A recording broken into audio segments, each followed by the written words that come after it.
Hi everybody and welcome to Me and My Golf. We're your coaches Andy and Pierce and it's time for another Impact Show. We're here in sunny California. Pierce, what are we doing today? Well today, Andy, we are fixing 11 swing faults with 4 things that you must practice on the practice area. Let's take charge of your game.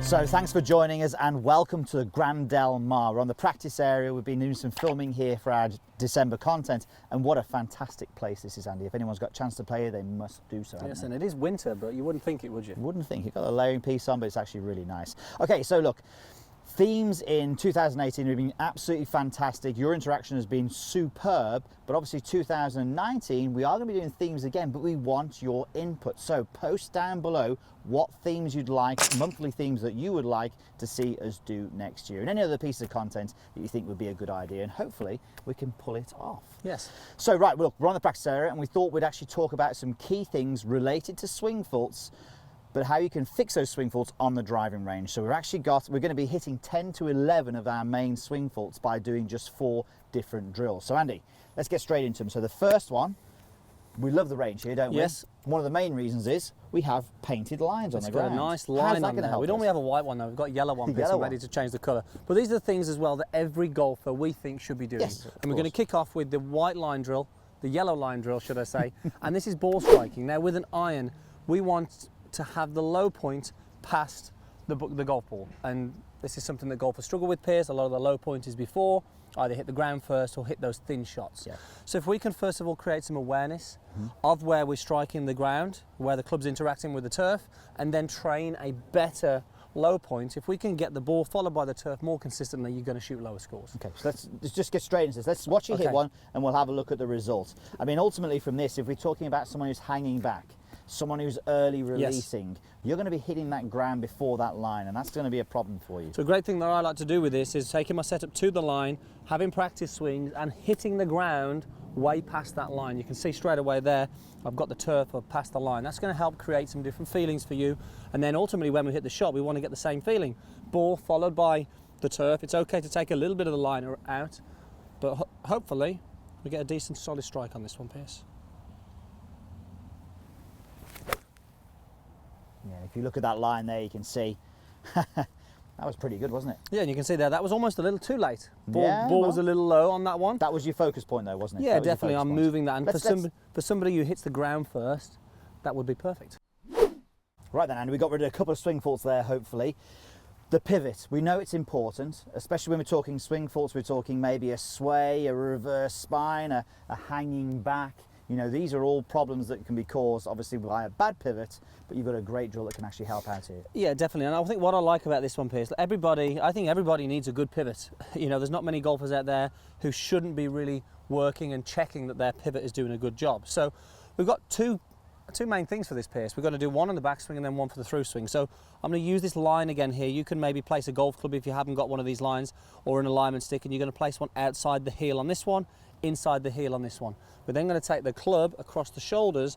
Now all I'm going to focus on here, keeping a stable lower body, I'm going to make sure I can match up this golf club over this yellow line here, or the golf club if you've got one here. This is now really encouraging me to create a good wind up.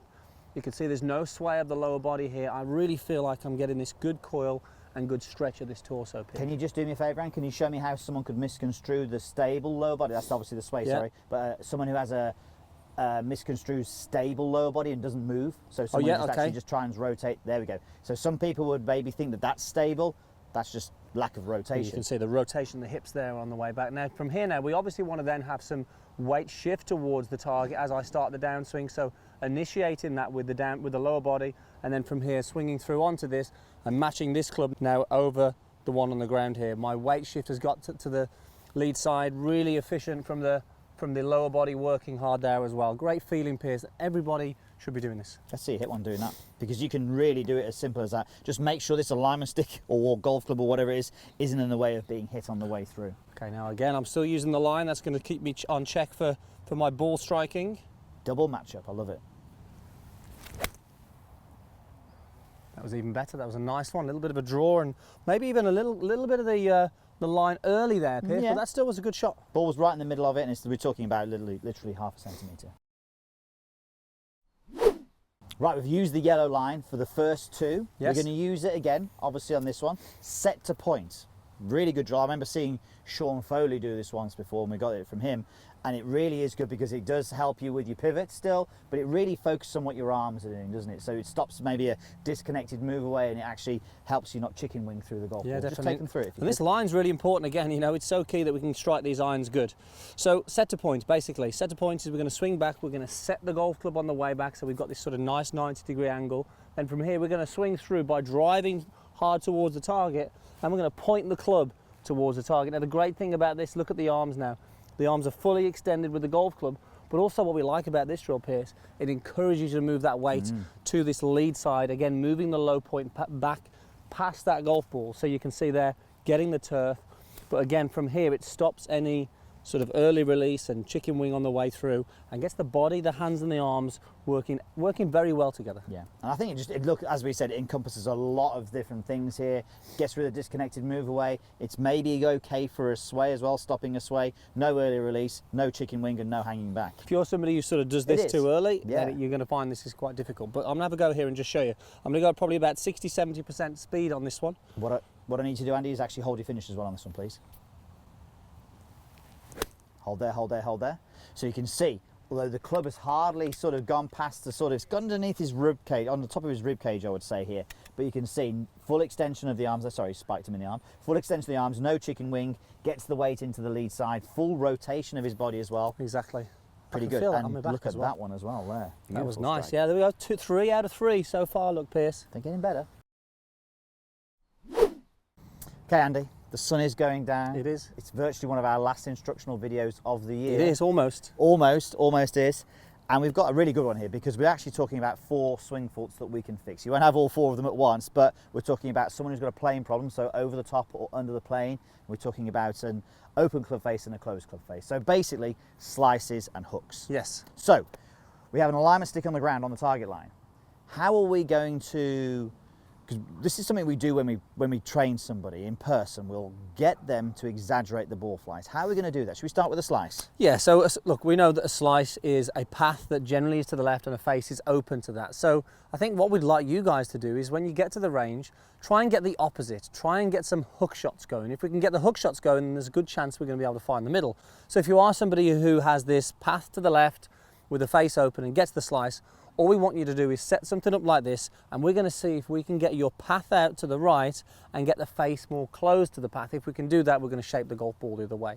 So we like to use an analogy like tennis, Pierce, forehand topspin. Think about a forehand topspin. We want to swing out a little bit more sort of underneath, out to the right, but the face as we swing through, the right forearm is actually sort of rolling over. Now what you're going to notice if I take my club out and get this sort of right hand on, now look at the right hand as I'm swinging through, it's sort of facing the ground here. Now a lot of slicers, we see that their hand wants to do more of this, which means the face is going to be generally open and often more of a cross motion like that. So simply having some practice swings, really exaggerating, getting the path out to the right, making sure the club face is doing a good job of closing through impact and trying to exaggerate, get the ball starting right and bend it back. And a hook is good. Hook is good. You want to hook it. Hook is exactly what we want to do on here. So I've got this alignment stick on the ground. I would say that's probably 15, maybe even 20 degrees right. Would you say there, Andy? I'd say so, easy. Now, a standard slicer, you may have someone who's around about 7 or 8 degrees left. So this is an absolute exaggeration. So I'm sort of going to set myself up a little to the right as well, Pierce. Really get the feeling of working that into the right there.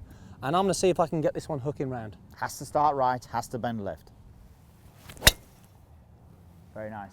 Started right. It didn't hook as much as I wanted to, but it certainly started and certainly went back a little bit to the left. Had a little bit of draw, and then I think the bank actually helped you out a little bit there. But look, ultimately, what he didn't do was he did not slice it. So that ball didn't start right and then bend further right. It started right and it was bending back the other way. Okay, the fade. The fade, and we're just going to go simply the opposite. Now, somebody who obviously gets the club in a little too close now, we're going to feel the opposite. Think about like a drop shot on a tennis shot here. We'd have the club face working a little bit more like this. The palm of the hand is now facing more up instead of getting very active and sort of rolling over like this. So we're going to get you feeling that you're swinging a little bit more to the left and the palm of the hand on the golf club is facing a little bit more skyward. I know Jack Nicklaus Pierce said that he didn't want to hit it left in majors. he would just feel that the palm would be facing the sky through the shot. Yeah. So very similar sort of feeling if you are somebody who hooks it. Yeah, absolutely. I Heard that from a lot of coaches. A lot of coaches have picked Jack's brains about that. Yes, and I know this one is an easier one for me to do, fading it, Piers. So I'm in a little left as well on this one. I'm going to get this one starting left and then bending back. Very nice. Okay, being as though it's probably one of our last instructional videos of the year, you didn't know I was going to get you to do this. I'd like to hit a straight one. You've got one shot at the title. Can you do this? Can I hit that? Can you hit that? I'll have a good go, Piers. So this is kind of saying, well, look, you're going to be pretty much on playing with a square face here.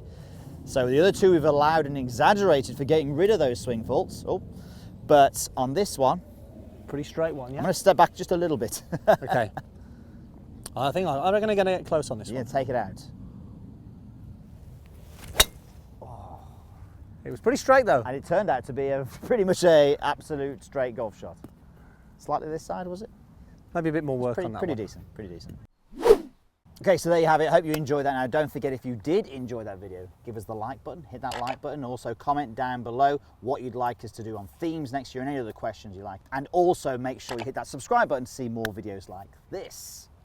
So thank you so much for watching. Now, 2019, do you want to lower your scores? I reckon they do, Andy. I think they do. So look, why don't you try our perfect coaching plan for you then, Simple Secrets to Lower Scores. It's a 5-week plan, lots of information on how to improve your strategy, trouble shots, short game, getting into the mental side. Andy, it's definitely going to help them, isn't it? It is. I think you should sign up, Piers, because I think you need a little bit of help On with that. week But if you 3 do already. if you do want to go and check it out, make sure you click the link in the corner there. It'll take you to week 1. We know it's going to help. Thanks for watching, guys.